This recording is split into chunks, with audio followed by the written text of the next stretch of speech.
Okay, now I'll let Quinlan introduce Bill Hawkins, who I also know for a long time. Long time. Long time. Well,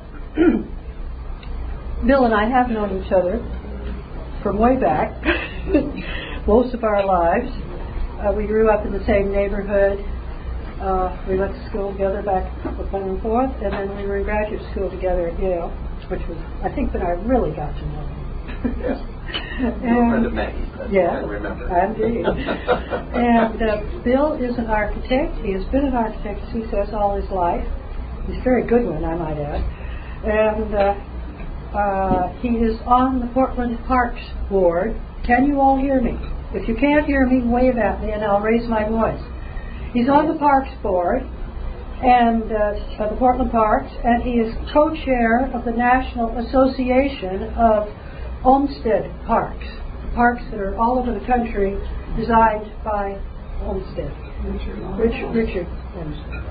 And Bill is the author of what he calls 2.5 books.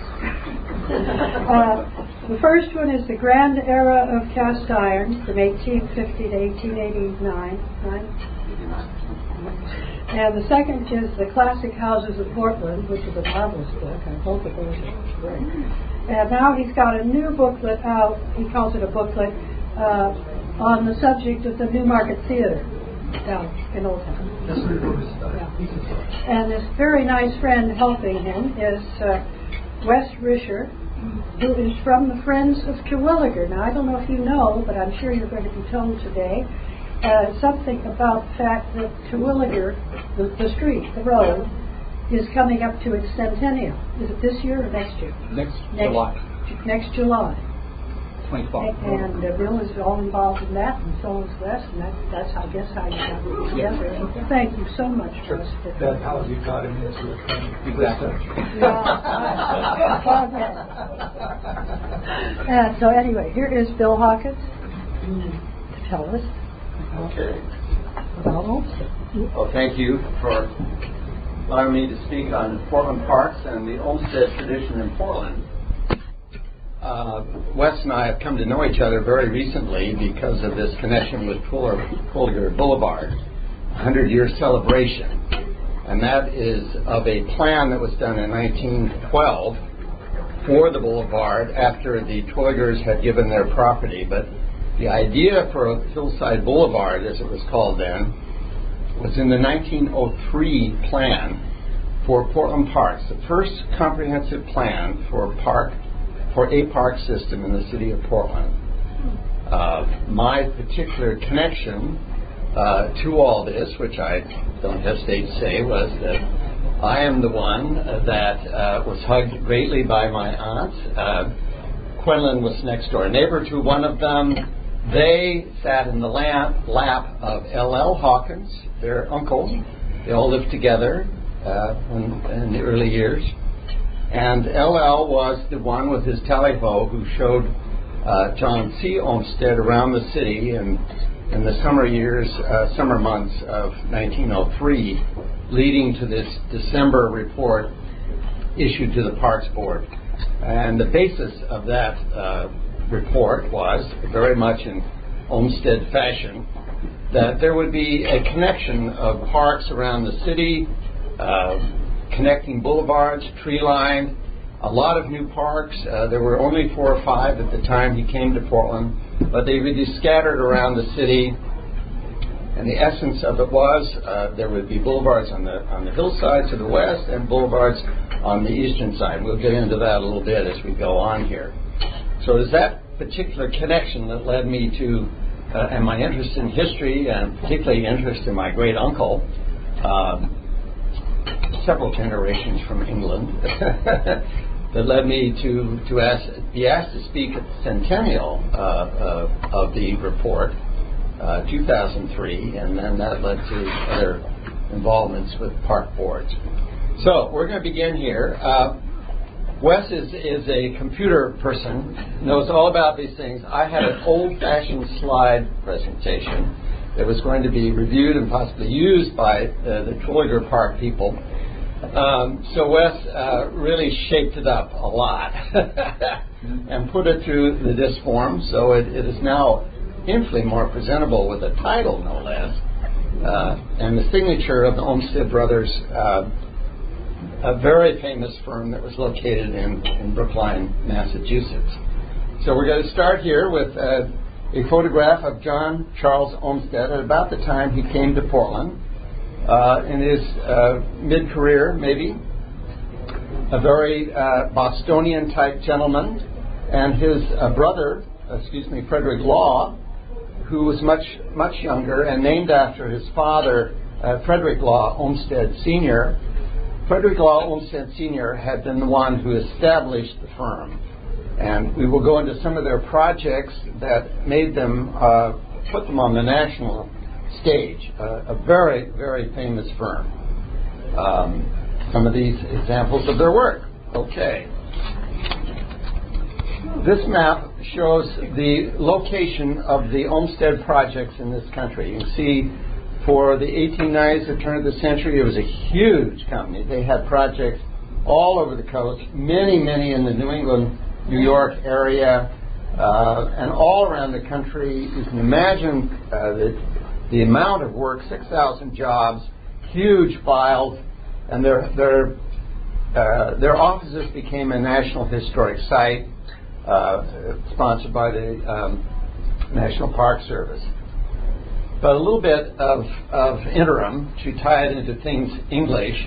Our park system was just not born out of nowhere, or the whole idea for public parks, but it came out of the English tradition. And I don't know if you've been to Birkenhead Park in Liverpool. I have not been there.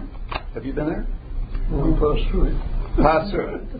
Well, it's a wonderful park and very pastoral. It was one of the first parks in England that was open to the public. Prior to that, the idea of beautiful parklands were purely private, and goes back to names like Capability Brown, if that rings a bell, who did the landscaping for Blenheim Palace. Estates like Eaton Hall that the Olmsted Frederick Law went to visit in his early years. It was very private. But he brought back to this country a very democratic ideal, and the ideal of Birkenhead Park and Hyde Park in London, that these would be public parks in the U.S. and open to all. There was nothing private about them. So it's a very democratic idea that he started out when he first started doing parks. A few other names. When it came to this country, there was very little precedent, but Andrew Jackson Downing was the big name, the first nationally known landscape architect that did projects mostly on the East Coast. But everyone kind of knew the type of gardening, the landscaping he did. At that time, it's a little Italian villa in a beautifully landscaped, idyllic scene, perhaps a little lake, a few cows, what have you. A lot of private estates are done like that. A few other thoughts of the time. Napoleon III had created parks in Paris, public parks, and put in huge boulevards that were heavily landscaped roads, streets for the carriages, streets for the pedestrians, people trotting on horses, whatever it was. It was a huge connecting link in cities. That concept was something that was brought to this country for the Olmsted signature type park, with these connecting boulevards that would go around the cities where they were asked to do a plan of a city. Well, the first big project that Frederick Law and Calvin Box designed was Central Park in New York. This was back in the 1850s, the later part of the 1850s. It was a magnificent site, or to be a magnificent site, huge acreage with nothing on it at that point. Very rocky, there was a reservoir, but they resculpted the entire park. I don't know if you've been around it, but it had a wonderful birthday, and it has the Central Parks Alliance now that looks after it. They put millions and millions of dollars into restoring this park, and it is the pride of New York City. Well, it was something new in this country, a major park in a city. And the idea spread very fast around the country. This is a typical drawing of the time. You can read it at 200 feet. It's very clear where the carriage roads are around the lake. They had pedestrian paths. The main idea of the plan was the connecting links between this side of the city and this side of the city were these underground or recessed roadways. So the traffic could go through the park where it had to, and you could walk across it up at the park level. They were not to be seen. And that idea was used a great deal in the parks that Olmsted designed in this country. Next. All right.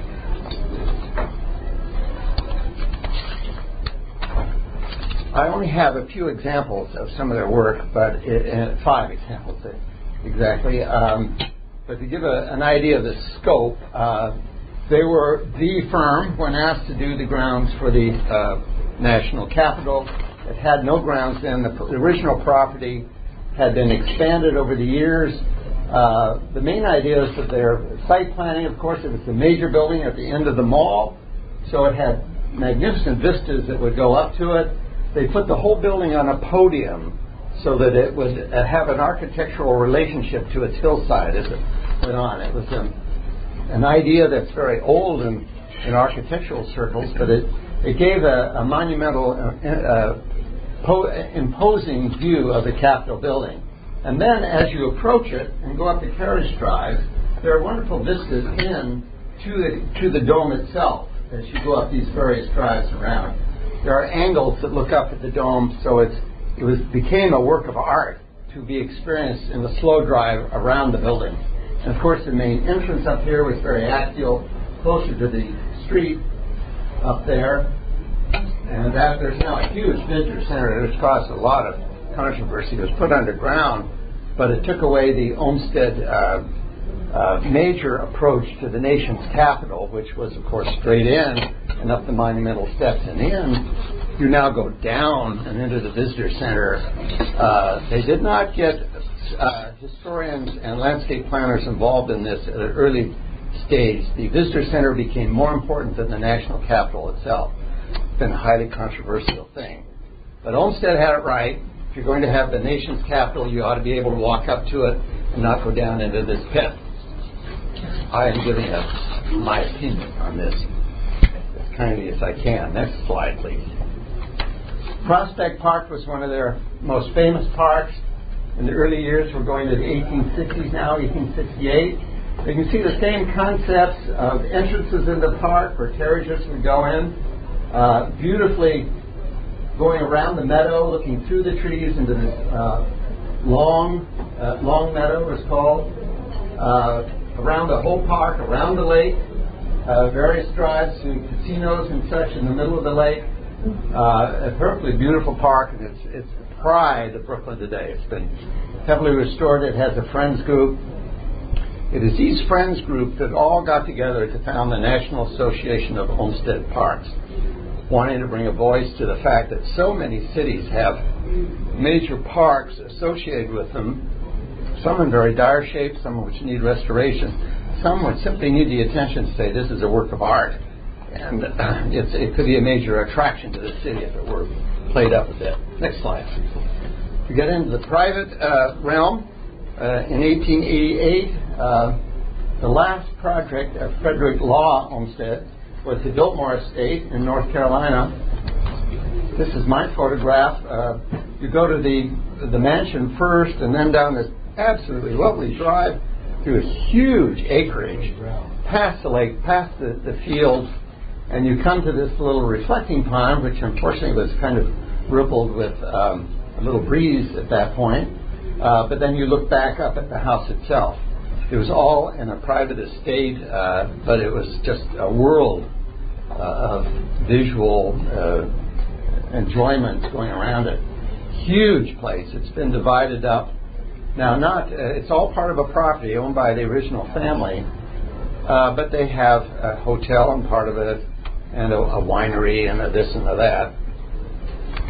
And then to jump the firm locally and through the years, by the 1920s, the continuation of the firm did the plan of the Capitol grounds in Olympia, Washington.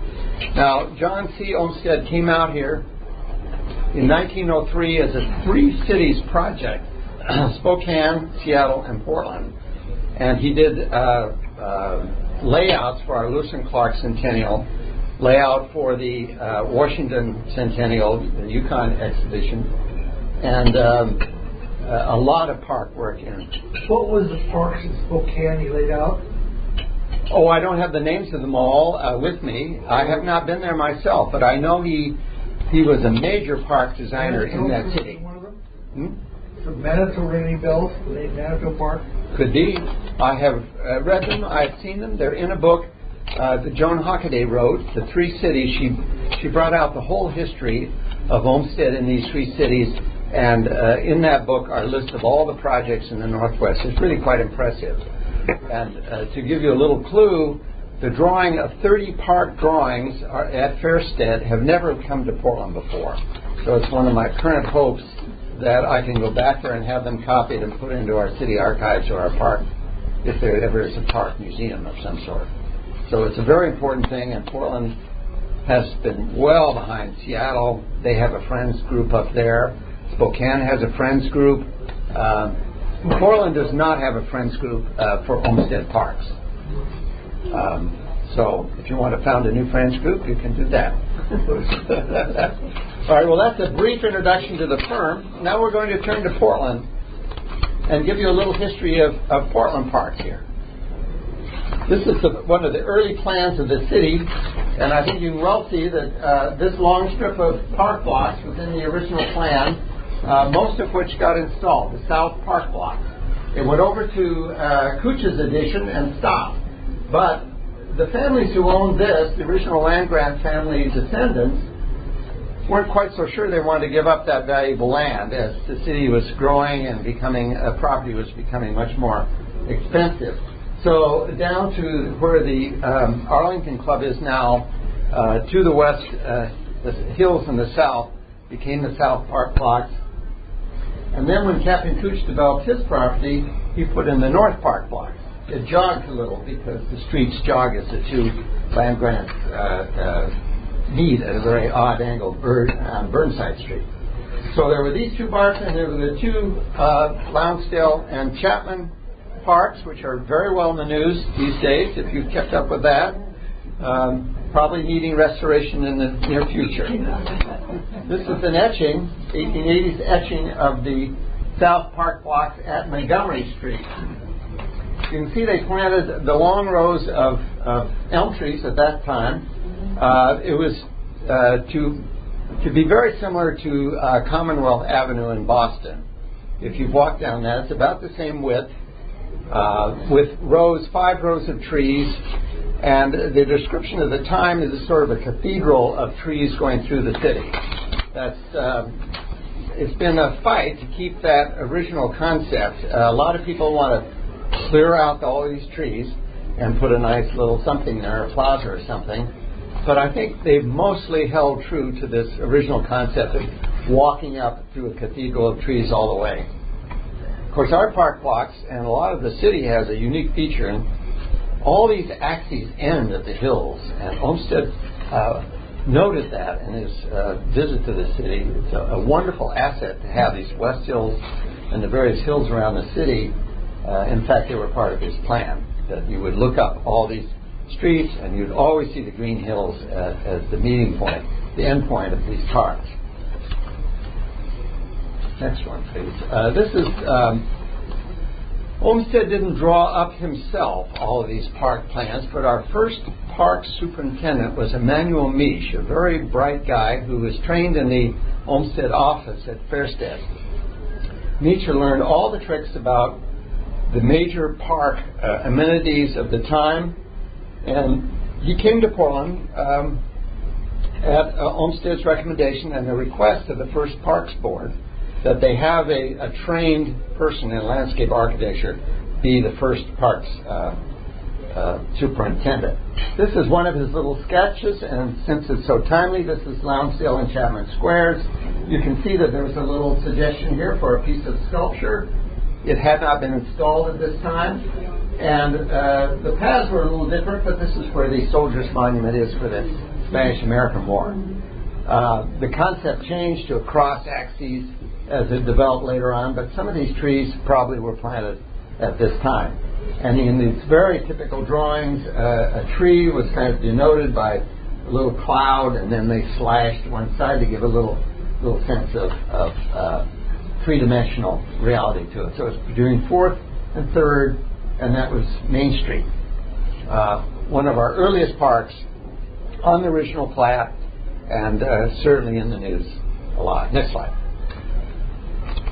This is the Soldiers Monument, and then the other monument in the park, which I don't have a photograph, is the Thompson Elk, which is put in that circle in the middle of Main Street. Now, the earliest vision of our parks prior to Olmsted's coming is this wonderful West Shore lithograph, which shows Washington Park. It was the park. It was our central park. Of course, it was up on a hill, so it was kind of inaccessible. It was very hard to get to, but the entrances were on what is now Burnside Street and Jefferson Street. And this is one of those entrances going up. Long, curving drives, all to a carriage, what a carriage could go up readily, from Burnside Street, winding up through the hills, and coming out at about where Sacagawea is, or the fountain that's up in Washington Park. The fountain had not been installed at the time of this print. But it showed a very typical romantic view. This is the Glen going down, one of those little canyons that go off the top of the hill. You go under footbridges, and there was a well.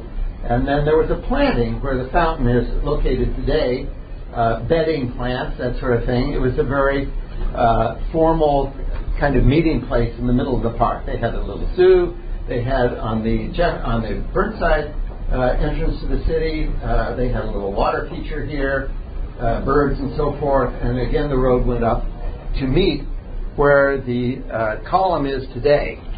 But Park Avenue, the main entrance to the park, next slide, this is the fountain showing this, the Healy Fountain, Staley Fountain that was put in 1891. A little preview of Washington Park. I don't know if you can see it here, but this is a panorama of the city. We're above we're above Portland Heights. This is the old cable railway that used to go up the hill. This is Vista coming down, what became Vista, 21st then. 20th? 20th, sorry. One block away. That's a bit strange. And Montgomery Drive used to go down under the trestle and down into town. Little Market Street Drive is kind of tucked in below and came to a meeting point here. There was no bridge at that time, but later Ford Street Bridge was put in, and it connected Ford Street in front of what was the old St. Helens Hall.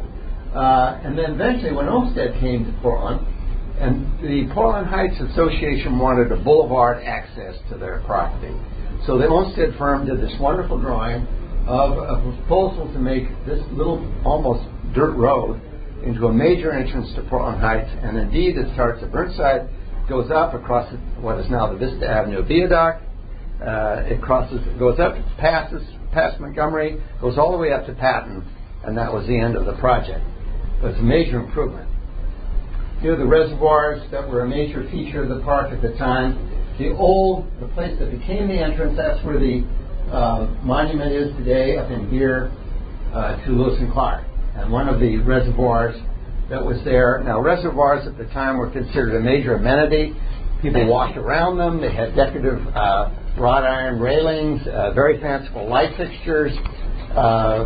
In this wonderful glen of park trees, our ancient fir trees are hugely decorative. It was an impressive little park. It really was catching everyone's attention. One of Olmsted's main ideas was to make this the new entrance, and he suggested a name in the park to Washington Park from City Park. He was very keen about the connotation of these parks, that they bring attention to something of national significance. So this entrance wasn't put in until the 30s, late 20s or 30s, and the column was put in about 1905, commemorating those who, Lewis and Clark, of course, and commemorating those who had officiated at the Lewis and Clark Centennial. and nice little bronze plaques if you happen to go up there. When the park was first put in, it was a gorgeous view out over the city from this point. Of course, all our trees and our apartment houses, the Vista St. Clair, and some of those other buildings have slowly filled that view. So it's been a bit of a problem, but the park has always been a very important one in the city. Next slide. The little Skidmore Fountain has kind of gone in and out of parks list of projects. But when it was put in, as you might have heard, a huge city effort to build up the fund that was left by Skidmore for a fountain, and a huge civic effort to find just the right place. Well, they found it where Vine Street, First Avenue meet, and Ankeny Street. It was a funny little square that was all by itself, and it was surrounded at that time by cast iron buildings, all arched, that made a perfect little miniature European square. The fountain has gone through a variegated history. We have done every abuse possible. We tore down most of the buildings around the square. It's just as if we'd hit Venice and said, what we really need are parking stalls here. Let's get rid of all these arched buildings, and maybe we'll leave one building. And we've been remarkably blind on this part of our heritage. And there's the fountain today. Slowly it's being filled in with other buildings, but they're modern buildings, and the feeling of an arched square is gone completely, totally gone.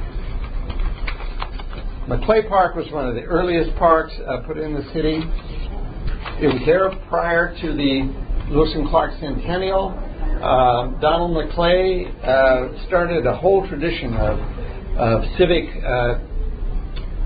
duty giving parkland. Of course, he didn't need it anymore, and he gave a large acreage, being a large tract of land. My great uncle was very interested in it being developed, so he put the first trail in that went up the park all the way up to what is the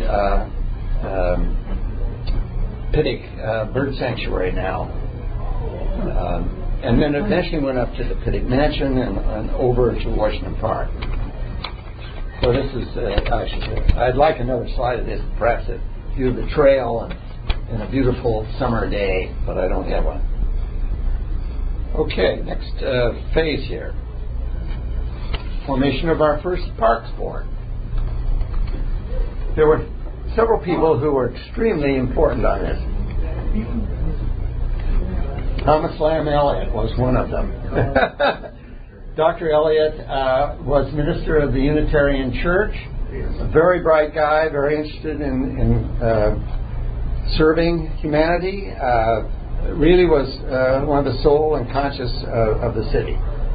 He happened to be a mountain climbing friend of Lester Leander Hawkins and Ion Lewis. They were all mountain climbers. They were all outdoor people. They were very interested in all of the work that was being done to set up national parks around the country. So Ion Lewis had a connection. And Eliot, a member of his family, happened to be a landscape architect working for the Olmsted firm at Fairstead, Brookline, Massachusetts. So he said, aha, let me contact my relative, and contacts were made. And he went back to Boston. The first Parks Commission had been formed by this time. And those three members, plus the mayor and a few others, were on that first board. All very great advocates for a park system before us. It had nothing. It had 5 little parks, but no park system of any sort. So he came back from Boston, chatted with his pal, L.L. Hawkins, and they got very excited about asking the firm to come out and do a major unified plan. It just happened that Seattle and Spokane were at the same time very interested in the same thing. So they worked out an economic program. Olmsted, with John C. Olmsted, stepson of Frederick Law, would come out here, do the Lewis and Clark Centennial Master Plan, which is just being formed for 1905, the centennial year. He would stop at these 3 cities and do plans for all of them. Spokane had a lot of money coming in at that time. Seattle had the gold rush. Portland was a very prosperous city, metropolis of the Northwest, but they've been a little tight in their pockets about things. They would have him do a report instead of a plan, no drawings. And for an architect, that's really hard. You want to draw things, you want to get the ideas out there and show these connecting boulevards, show where the viewpoints are, show all the amenities, the parks that would make a city really wonderful. Well, this 1903 report did come out. Next slide, please. This is Ian Lewis, the third member, who was an architect, came out here from McKim White's office to do the Portland Hotel. Of course, it ran into the fortune problem or the misfortunes of Villard, and the hotel was stopped after 1883, one floor up, just a big stone ruin. But he stayed here, and when the Portland people got together to see that the hotel was completed, he stayed in the city and left us an incredibly rich architecture, very up-to-date architecture as far as the country goes. It was the colonial revival period and the Richardsonian era that was coming to the city. He was experiencing all those and was one of the great architects of our early years. All right, go on here. The Tally-Ho Jupiter. I had the whip for the Tally-Ho Jupiter. Therefore, in my office above my desk is the whip which commanded the Tally-Ho when it was taken around the city. LL, and LL was a big Herculean guy and very proper Bostonian John C. Olmsted. I really would love to have tagged along on that trip. They were two people who loved parks but came from entirely different backgrounds. John C.'s was very proper, all the right schools. LL had been raised on a ranch, was a superb horseman, great outdoorsman, mountain climber, but they had one thing in common to start the discussion. Frederick Law's father had been assigned to the Mariposa mine, which was a big gold mine, silver mine or something in California, came out with his family for what was to be a very well-funded job, brought his family. So John C. and Frederick Law Jr. Had experienced Yosemite. They knew about John Muir. They knew about the National Parks movement. And that experience, I think, was part of their conversation when they drove around. That established a bond. Anyway, they became very close on this trip. The Portland Hotel was where they put up John C. Olmsted, and he had, next slide, this is the interior of the hotel. You can see it was quite grand for Portland in the late 1880s, early 1990s. It was the hotel of the city for a long, long time. Colonel, you've undoubtedly had a meal there. Every Sunday. Every Sunday. Well, I went with my grandmother, the only meal I ever had, to lunch once, and she told me this hotel should never be torn down. It's the soul of the city. Absolutely right. We share little neighborhoodness and little Portland history. The Arlington Club, in its earlier location, was where he had some lunches and meals. Both LL and Ian Lewis were members of the club. I'm sure the mayor was too. So they entertained him here, and he met all the businessmen in Portland. Hopefully, those people who would support a park. This is the interior of the Arlington Club back at the turn of the century, 1905. Of course, the Lewis and Clark Centennial. Olmsted did a master layout sketch. The basic concept, which was a wonderful terrace above what was Giles Lake then, the buildings on each side of it with a view opening up across the lake to U.S. government buildings on the other side. It was a very grand, simple thought. Giles Lake was fully taken advantage of because they loved lakes and landscapes. It was always an exciting place to be. So the photograph of that shows how it actually was built, but it followed very closely the concept that it was given by John C. Olmsted, and we have the pencil sketch of that. But this grand drawing, probably done under the supervision of Ian Lewis by a major illustrator. It's a beautiful drawing, colored, lithograph, and really shows quite well. This, of course, brought millions of people to Portland just to view the exposition and to say, I want to stay here. I want to be a part of this growing city. So this is the photograph of it in its heyday. I've often wondered what happened to the Rider sculpture. Oh. It's the Four Horsemen. But Sacagawea is right down here. She was on the promenade and the parterre overlooking the lake. And one can only reflect the view of many, including Erskine Scott Wood, who was quite a defender of the Native Americans around here. And of course, Sacagawea was the guide who became extremely important for the success of the whole expedition. So what were the thoughts at the time? Here was a Native American that played such a big role in this, but they gave her the sculpture.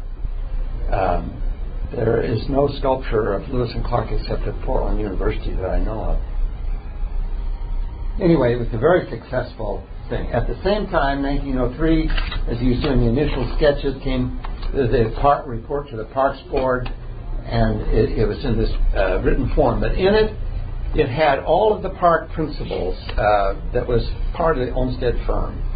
Why we have parks in cities, how cities can have pride in them, and it can bring a financial success, and it improves the health of the whole city, having good, healthy places to go. Of course, they were reflecting the horrible conditions that were in the eastern cities at the time, where people lived in endless tenements. It was dirty and just a horrible mess. The only escape they had was to go to a park. So the park movement became one of the most important democratic institutions in the country. You see what a huge impetus it was to get parks for Portland, which was booming at the time. This is the report in the Oregonian newspaper. Henry Pittick was a great supporter of parks and also a fellow mountain climbing pal with Ian Lewis and all the others. This mountain climbing background, I think, was very important for, oh my God, we have such a beautiful setting here. We ought to do justice to it. And our park system ought to reflect that. We have these magnificent mountains out there. So in the report, it plays up the viewpoints: Mount Tabor, Mount Kelly, or Kelly Point, Rocky Butte, Council Crest, the wonderful Skyline Boulevard, which was a scenic boulevard at the time, Willamette Boulevard that was installed. Vista Avenue was to be a scenic part of that. It was only partially put in. Of course, Terwilliger Boulevard was the successful one. It actually had tree land, it had land, a lot of land. And the report, not being given a plan in the report, the Oregonian artist drew this up. And you can vaguely see the connecting links going up towards the Columbia River. Swan Island was to be a park. Willamette Boulevard was to be a park. The Hawthorne Estate, I think, was shown on here, which did not become a park. But it went down past Selwood. Ross Island was to be a park. Parklands along the river down in here. Parklands where we have that wonderful Oaks Bottom area. Selwood Park. A lot of these were put on this plan at the time. But it didn't follow the report.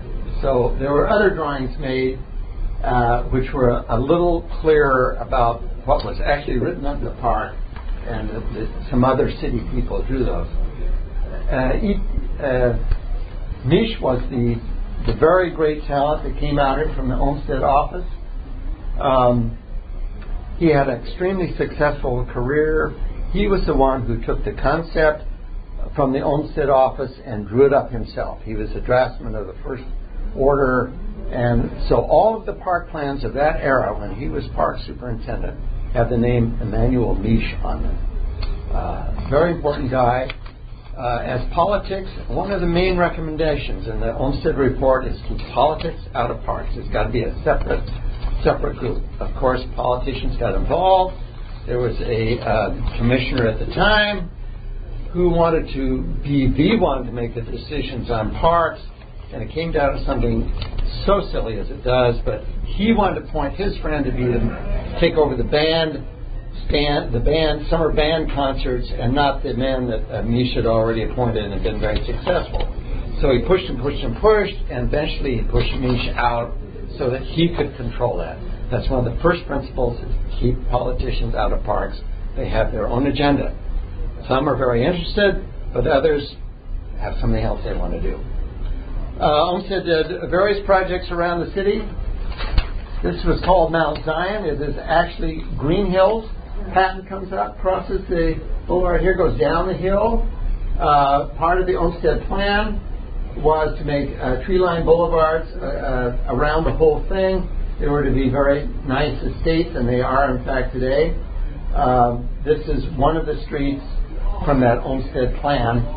They're windy, they're curvy, very pleasant, tree-lined usually, very garden-like. It's a beautiful little area. It didn't fulfill exactly the Olmsted plan as it was suggested. They undoubtedly cut some corners on it, but it's a very nice area. The Vista Avenue perspective from the Olmsted firm, it shows what was then the old Fort Street Bridge, and this Vista Avenue was just practically a trail then, was greatly widened going up past Montgomery. It goes up here. These houses were all there. And then the straight shot of Vista that eventually lines up at Patton, where we called it the fountain. Modest little fountain, but everyone called it the fountain. So this is an old Honeyman house, a piece of property that LL owned, that I own today. It's this duplex, Victorian duplex, was put in. At the time, LL and the judge who lived here said, we will cede all the upper part of the hillside so it's part of the view corridor for Vista Avenue. Great dreams. It was put in the 80-foot right-of-way, which would have included to the back property line of these lower houses, this wonderful vista going out over the city. Well, some developers thought differently. They had friends at City Hall, and the property left the private or the public sphere, was somehow mysteriously purchased, and there are some condominiums there today. So this is one of the improvements, the Vista Avenue Viaduct, much expanded from the old 4th Street Bridge. You can see it was meant to be a major scenic corridor. Here's a little peek of the view for one of the properties that was not built on, of what the view would have been. Of course, these buildings were not there then. They were just the church towers, the City Hall, or the Pioneer Courthouse cupola. There's a very modest view. But in the background, in the old days, were all the mountains of the city. So as to be a place to get a sweeping view of all those mountains. Very little of it related is there today. Peninsula Park, one of the niche plans, is very formal. If you haven't been there, I suggest you're going there. Beautiful little park, one of our art treasures. Next slide. This is Peninsula Park today. The Rose Garden was very famous. Ellis Lawrence designed the pavilion and the park building behind it. It's still extremely attractive. Next slide. Kenilworth Park is more or less a small park in the tradition. The basic idea of these small parks was to put a lot of trees around the outside, have one place that's just a meadow where you can go out and sit in the middle of it, sit down in the lot, grass, and say, I am removed from everything noisy and awful about the modern world, and say, this is my park. I am a citizen of this park, and this is my neighborhood park, and I'm very glad of it. Next slide, please. This is the park today. A lot of these wonderful old firs were kept. This is not a view of the meadow, but it's a very nice neighborhood park.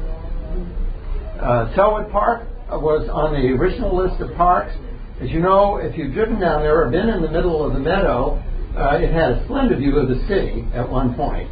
And the park was to include all of this land with a drive. This rim drive, where it drops off the hill into Oaks Bottom, was to be a scenic drive for carriages with two wonderful places to go out at the end of the point and look at the river down below. This became a trail, just a path. It was never put in as a road. But the park today, next slide please, is perfectly beautiful. It's got this wonderful big meadow, and you can peek through the trees now and see the view beyond. But the idea of a park on a cliff overlooking the city was not fulfilled in the Olmsted way. It's a beautiful park, and you can go to the edge and you can look out. The name Olmsted is enshrined in Laurelhood subdivision. You can see they're curvy roads. They were all lined with trees, and they included a large neighborhood park. Laurelhurst Park is one of our art parks today. This is the niche plan of Laurelhurst Park with a beautiful little lake, sort of meadowy areas. It is just for a smaller park. It's one of the most beautiful around. This is a view of the little lake. It's been dredged lately. It's deeper, so it won't have the filling up problem that it had. And of course, Westover Terraces. That was the Olmsted plan for it. And Westover Terraces, as they are today, this was the realtor's map with the houses that were sold. But the idea of the curves following the land instead of the rigid geometries of the downtown part of the section there. Mount Tabor was considered an ideal spot for a park, an extinct volcano, and this was the niche plan for that park. But Olmsted trooped all around this in this tally-ho, climbed to the top, and it had the reservoirs, so there are very scenic parts of the park. And this is the top summit here with view corridors located on that. And the view corridors are still there. Next slide. This is a view corridor over the reservoir looking toward the city. There's one more, which would be from the top. Unfortunately, it's not a clear day, so you can't see it, but the city is right out beyond that. Next slide. Famous Hillside Boulevard that became Twilliger. 100-year celebration next year.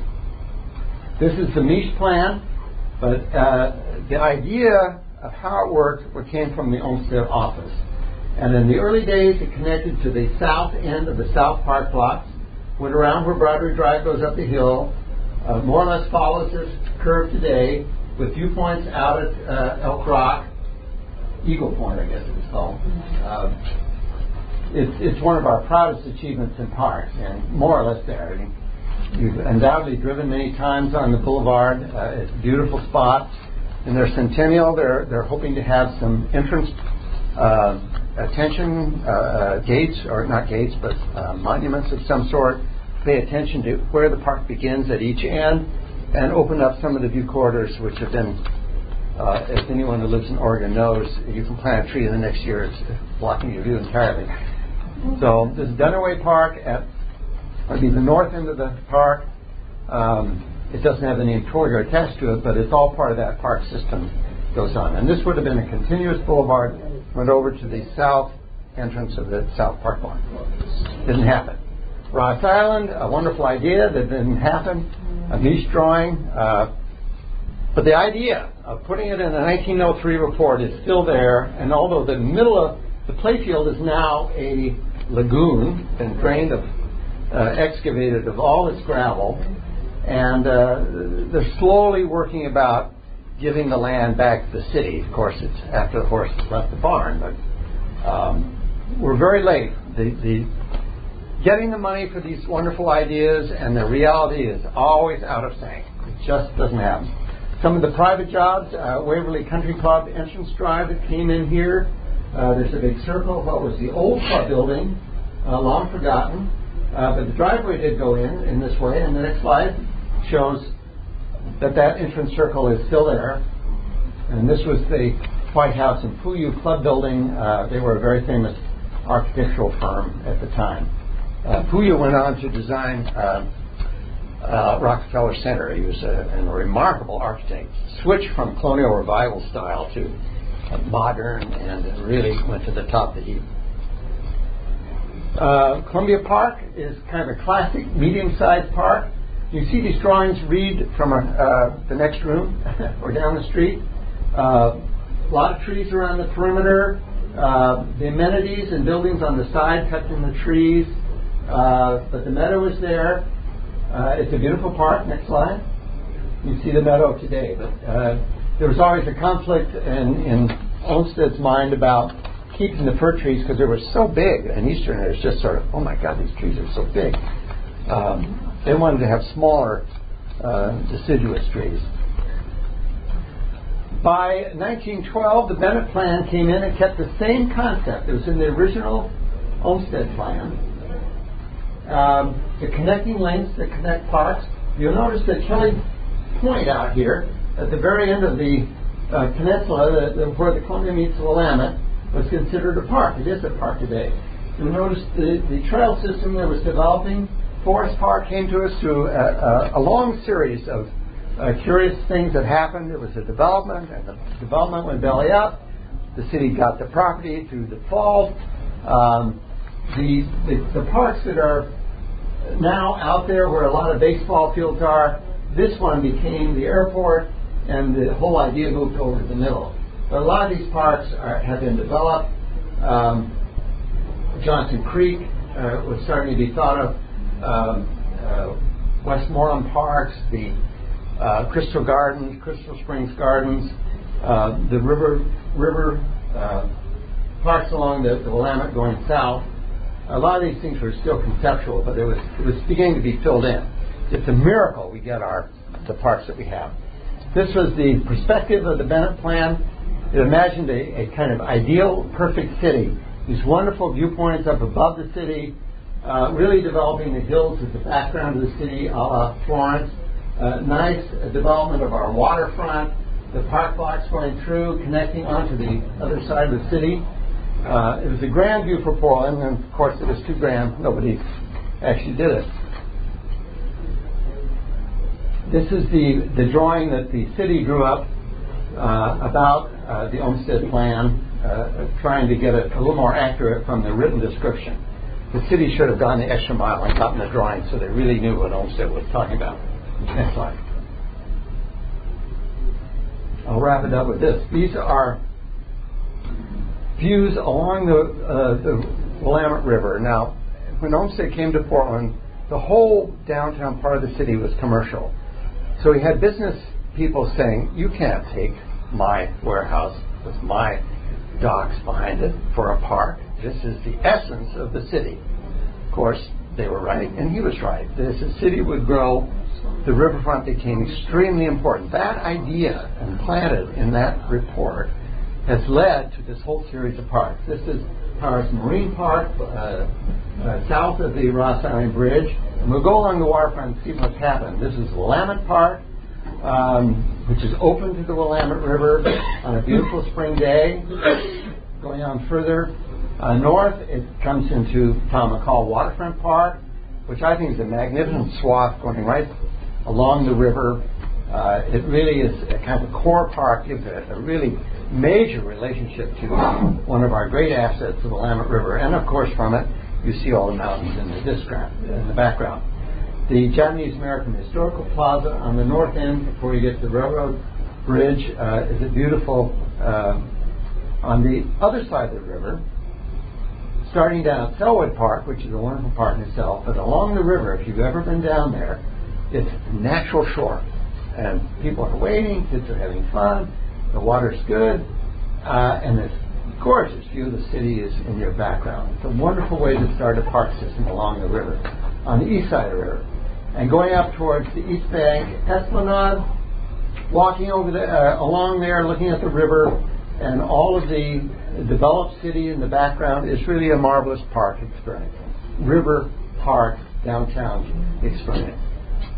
And it goes all the way up to Cathedral Park, fairly new park, where they took advantage of some area below the bridge, the St. John's Bridge, magnificent piece of architecture. There's a little original beach in there. It's a beautiful park and it's very well supported by its neighbors. And it goes on up to Kelly Park. If you want to get away from the city and walk a dog or whatever it is, you go out there and there's not a soul around. Maybe some nude bathers. Adds a little spice to the trip. But you feel entirely alone. And as you walk along the shore, suddenly a ship will come by, and they're absolutely enormous. So the idea of the river as a transportation center suddenly comes, it's a very powerful experience to have this huge commerce going on now and then. And then it leaves, and it's just a piece of shore that Lewis and Clark could have seen. And we go to the other, way up on the hills, there was a huge park system plan. Skyline, Humphrey, and Fairmont were all view avenues for carriages when they were put in. The car hadn't come, but they quickly adjusted cars, and cars would take these scenic drives Of course, all the views were open. Council Crest still has its view corridor. One of the biggest problems we have today are the trees grow so fast. Anyone who has a garden, plant a little tree over here, turned around for 5 seconds, maybe a little water on it. Oh my God, it's a forest. It needs thinning. Something. But Council Crest has had its trees thinned. It's a magnificent place for an average citizen to come and say, oh my God, there are all the mountains. They're all out there. This is my park. These are my mountains. It's a good sense of public. A connection of Portland to its wonderful scenery. And Rocky Butte, you ought to climb each and every step up to Rocky Butte. I don't think they have wheelchair access. I'm sorry. But once you get to the top, it's oh, this is a splendid spot. What an obvious place for a park. It's just gorgeous. And not used that much. Little Bench Park is hardly known, but it's all about the railroad traffic, all the freight lines that are down below. Very popular little park on the east side, along the cliffs that go. Is that at the end of Skidmore? Bench Park? Skidmore. Do you know where Overlook Park is? Yeah, well, it's just south of Overlook Park. So, and here's Overlook Park. So it's up the way a little bit. Nobody seems to know that. Yeah. Well, maybe it's north of Overlook. Oh, maybe I should go take a look at that. I tried to explore every park. There's a wonderful meadow overlooking the city. It hasn't taken full advantage of its site in that you can go to the edge and really see the city and the downtown part of the city. All too often shrubs grow up so fast, and its wonderfulness of being a point above a city is diminished. Of course, a little cutting would solve that problem. The Pittick Mansion. Of course, Pittick built his mansion, very much a parks advocate, but he also loved the views. Great hiker himself. He built his mansion so that the living room faced the mountain, the dining room faced the mountain, the library faced the mountain. Bang, bang, bang. You walk in the house, and right out the windows were our Oregon mountains. Of course, a lot of trees have grown up, but the view on a very misty day is kind of magical. But when all this clears, the mountains are out there. It's a wonderful place to go. And it's a very nice relationship, a piece of architecture to a view. And it in a way, takes advantage of great scenery. The Greeks did this all the time. They put their temples way up in a mountain location because if you went in the temple and you turned at the sacred spot and you looked out through the portico going that way, by golly, in the mountains were the sacred horns of Hymettus, which were kind of a dip in a mountain. And to the Greeks, this was a sacred place because those were the horns that went way back to the beginning of time in their culture. So relating a civilization to its landscape is very important. It's extremely important to Olmsted himself. Portland has all these opportunities, so it's very fulsome in that way. Next, please. And of course, the Japanese garden, taking advantage of its little hill. It was an old zoo location. It's really one of our choice gardens in the city, a perfect little Japanese garden. And it looks out beyond the pavilion to the city view. Of course, these are growing a mile a minute, and they've got to face the problem at some point. And our towers are also growing. And here's the mountain right here. You know, you can see a tower growing there, and nobody's paying a lot of attention to it. But if you really care about landscape, you say, well, I think some of these views are more important than another tower. It's more Portland. We have parks all over the city that are delightful and beautiful. Westmoreland Park, where I went with a little kid to feed the ducks. And another auntie who sat on the lap of LL, who took the reins of the tally-ho that took John Olmsted around Portland. And Crystal Springs, a splendid little park, wonderful jewel in the cityscape. And it goes on and on. Our Portland Chinese Garden is one of the choicest in the world as far as I'm concerned outside of China. I've been to Sushan. In every way, it captures the highest type of Japanese garden in the world. They were great gardeners, they were great architects, they were a great culture. And to think that they brought such a magnificent park to Portland to show that culture. We have both the Japanese And the Chinese garden is a huge adornment to the city. It's just extremely important. Now, it's very important also that we don't get carried away. You know, we love high-rise buildings, and you can see it would change greatly if we put a row of high-rise buildings around the Chinese garden. Well, I hope so. And I hope the gardeners win. So I expect you all to pick it. If there's a big tower going in down there, I'll personally wheel you around and we'll protest together. And the last slide is John C. Olmsted at Fairstead, the great gentleman, planner, very talented man who brought us our first concept of a park system for Portland. Thank you for being so patient, and this is probably a little more than you wanted to hear about Portland parks, but we can be very proud of them.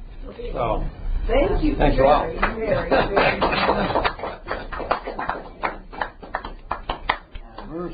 I didn't know we had so many parks. Oh, we've got 200 parks. How many?